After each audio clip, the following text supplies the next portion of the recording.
And we're back here on the GSMC Baseball Podcast, bringing you our fourth and final segment, which is going to be talking about some news around the league, as you see there. So we're just going to put that in the center a little bit more, just for people watching on stream. There we go. So, we'll be just talking about some news stories I want to talk about. Not necessarily enough for my own segment, but I thought that they were interesting enough to talk about, one by one and just give my general take on it. So, we're going to go over that, and we'll talk about it. So the first one was an interesting story that broke today.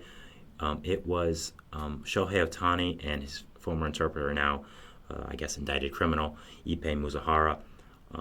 Their story will be being turned into a TV show by Lionsgate Media, which is very, very interesting. As someone who loves TV and loves baseball, will definitely be watching that. Going into that, we did have the final news in this Ippei Ohtani story, the nail in the coffin for it, which was that Ippei Muzahara, his former interpreter, his former best friend, I'd say, has pleaded guilty to a number of counts for basically all around fraud and just federal stuff that is kind of too advanced for a communication student, a freshman communication student in college. I'm not a law student. I don't know the extent of it. So there was a lot of it. Basically, he did a lot of bad stuff. He frauded Ohtani out of a lot of money. He did some bad things, and he will be going to prison. Not sure for how long. Doesn't look like it'll be a short sentence, I'll say that. I mean, he did a lot of stuff. So that's going to be a case to follow. Again, I understand that's a big story. I just haven't done a full segment on it, unless I'm forgetting. But just because it's more of a legal situation, I don't know much about the law. I'm not a lawyer. Don't know entirely that much about it. So it is an interesting story that I do want to follow, but with that, it is something to talk about here. But it is going to be very interesting to see how they portray both these people in the TV show.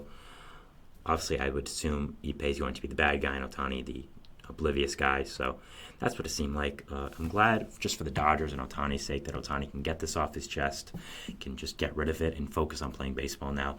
Obviously, it hasn't affected him, considering he's been amazing for the Dodgers this year, basically everything they wanted and more. But at the same time, I think it was still something that it was in the back of his head, was at least something he thought about during games, and was something that he was giving some thought to when he just, should be probably putting his all to baseball right now. So it is good for him to just get it out of the way, move on, and go to the next part of his baseball journey without Ippei. It's just a really unfortunate situation and story, honestly. These two were really close for a long time, were very good friends, and for it to end like this is something that is really sad, really unfortunate, and something that just no one wanted to see, and was just something that was really unfortunate. And we'll be seeing any more updates with this in the future. When he gets sentenced, I'll let you know. But hopefully Ohtani and both Ippei can move on from this as quickly as possible and start new chapters of their lives, and go away from each other. So so that was something interesting. It's very interesting about the Lionsgate thing. Again, very interested to watch it, see if there's any nuggets in there that we didn't know before, and just very interested to watch it and very interested to see what's going to go on with it. So the next part I want to talk about here was Luis Guillorme. He was traded from the Atlanta Braves to the Los Angeles Angels today. It looks like it's for cash considerations or a player to be named later. Really nothing too major for it. Just a more of a depth move for the Angels, and just something that was interesting to see. And there's been a good amount of trades, actually, so that's something else that has been an interesting storyline to follow in baseball. Trading for Guillorme, I think, is a good move for the Angels right now. Again, I think Guillorme is very quality depth. Again, I'm going to mention it. Don't really mention me being a Mets fan a lot in my shows, but being a Mets fan, I watched Guillorme for a very long time, being on my team. He is a very good depth player. He is someone that brings a lot of skill to a team, whether that's being a solid pinch hitter in late games with his contact ability, playing really good defense, or just being someone that is good in the clubhouse, a fun guy. He's fun to watch with that beard, how he plays. And I think that's something else for an Angels team that's kind of just trying to get going. I think bringing in a good player like this, who's also fun, kind of a meme, quote unquote, I think it's a fun thing. And overall, excited to watch Guillorme. Excited to see him get a real shot to start, it looks like. So very interesting to see Guillaume and just see what does end up happening with his team and all that. So for Guillaume, I think that overall, for Guillaume with the Braves, I should say, I think that overall it's an interesting situation for them to move on with him. They did acquire Zach Short from the Red Sox today, the former Met. So I guess he's basically the Guillaume replacement, quote unquote. I don't know what Short does different from Guillaume, but I guess they just liked his ability more, and maybe Guillaume wanted to have an opportunity to start in the team, which he probably will with the Angels now, and Rendon being out for a little bit, which could be a nice thing for him. But yeah, they obviously got the Guillaume replacement quickly with a super utility infield guy who is a good pinch hitter and can spot start a few games in Jack Short. So that's a good move there by them. But yeah, it was interesting to follow and was interesting to see. So yeah, the next thing I want to talk about was something that was also very interesting. Monte Harris. Did not think you'd be hearing the name Monte Harris in the year 2024 on May 9th. So if you don't know, Monte Harris was a former top prospect in the Brewers organization, was one of the biggest parts of the trade to the Miami Marlins for Christian Yelich. Never really hung on with the Marlins, really just was not good there with them. Never really performed to standards that they set for him being a top prospect. In his 2 years with Miami, had an OPS. His highest one was 500, which obviously not very good. Played with the Angels after that and actually did pretty well in a small sample size with 9 games last year, but still was DFA'd, was, obviously not a long-term solution there. But he has committed to Arkansas football to be a college football player. He was a 4-star recruit from the 2014 wide receiver class, so that's very, very interesting. And I'm really interested to see what ends up happening with Monte Harris and what happens here with him in Arkansas.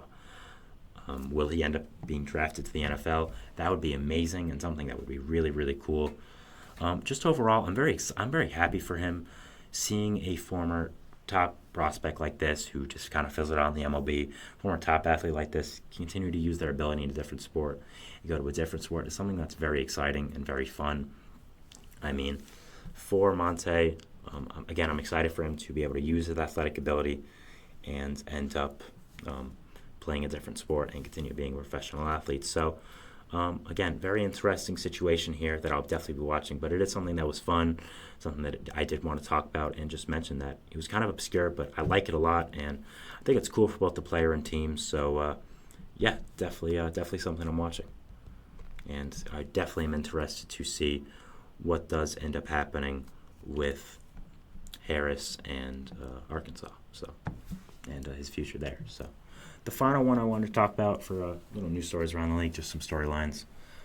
I apologize about moving in the chair, by the way, for watching on stream. I've been sitting here for a little bit. I did a show before this as well, so legs might be falling a little bit asleep here, so I just wanted to move around. Harrison Bader is reportedly frustrated with his role in the Mets. I really shouldn't say frustrated because he's the one that came out and said it.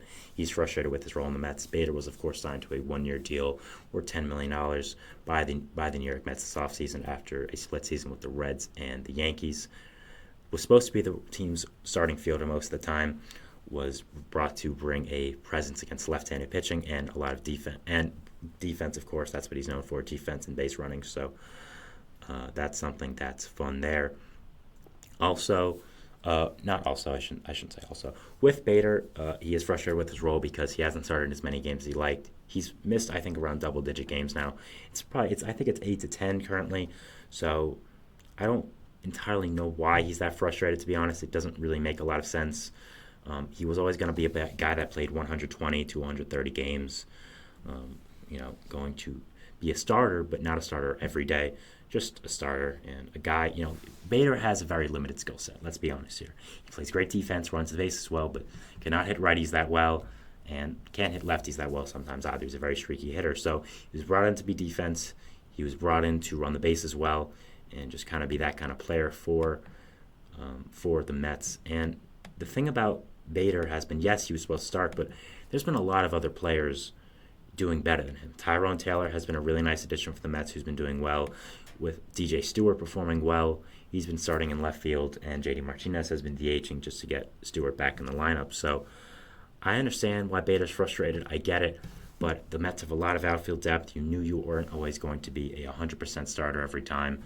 And it's kind of weird to me that when the Mets are kind of in this influx of doing well or not doing well, you're coming out and saying things like this very publicly, having Mike Kuma, who is a respected Mets writer, write a whole article about it. Doesn't sit that great with me. I don't really agree with it. I understand being frustrated with your role, but again, it's May.